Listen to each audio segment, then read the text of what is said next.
Welcome back to No Filter Auto. Today, we are not discussing a mere car. We are examining a moment in time where the automobile ceased to be a machine and became a sculpture in motion. A machine so advanced, so breathtakingly alien, that upon its reveal, it reportedly caused 75,000 orders to be placed in the first day.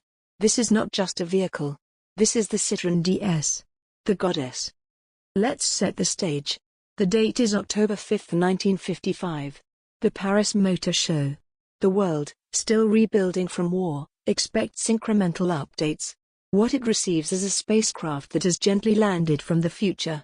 The DS, its name a play on the French word déesse for goddess, looked like nothing before it.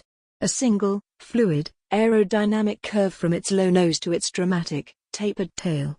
Headlights hidden behind a smooth glass cover. Wheels that seemed to tuck mysteriously into the body. It was less an automobile, and more a piece of kinetic art. But the hook, the magnetic attraction, went far deeper than its skin. You didn't just see the DS. You experienced it.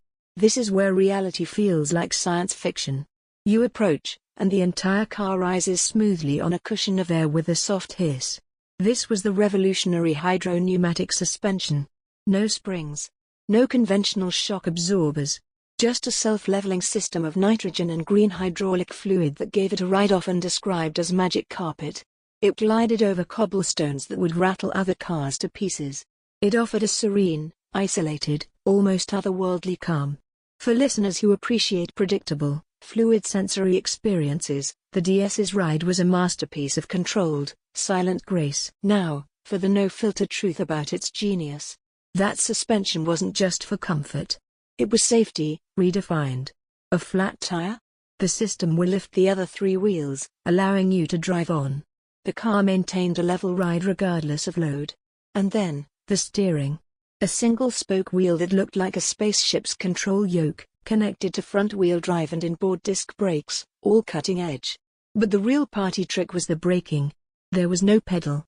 Instead, a large, mushroom-shaped rubber button on the floor. You pressed it with your foot.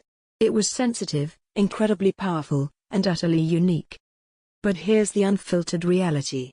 This breathtaking technology was, by design, complex. It was a car for those who appreciated engineering theater. The hydraulic system powered everything, the suspension, the brakes, the clutch, even the steering on later models. It required a specific, mineral-based fluid, not standard brake fluid. A leak wasn't a minor issue, it was a systemic failure that left the car kneeling on the ground, powerless. Owning a DS was a relationship. It demanded understanding, a trusted specialist mechanic, and a sense of adventure that went beyond the open road. Let's make the no-filter comparison. In 1955, what was its rival?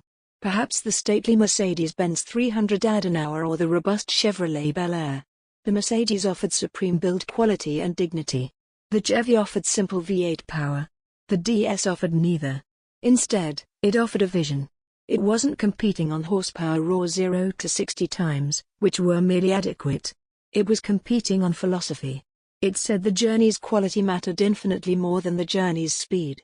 It prioritized the well-being of its occupants over the raw statistics of its engine bay. In the end, the DS's legacy is monumental. It remained in production for 20 years, a testament to its enduring design. It saved the life of President Charles de Gaulle in an assassination attempt, its unique suspension allowing it to drive away on flat tires. It became a symbol of French intellectual and technological prowess. It proved that a car could be an idea about comfort, safety, and beauty. The Citroën DS was not a perfect car. But it was a perfect statement. It stands as a beacon, reminding us that progress isn't always about more power or more chrome. Sometimes, it's about a single, silent sigh from a hydraulic pump, lifting an entire industry's imagination. If this kind of visionary engineering speaks to you, make sure you're subscribed to No Filter Auto. Let us know in the comments, is the DS the most intellectually beautiful car ever made, or just a beautiful complication?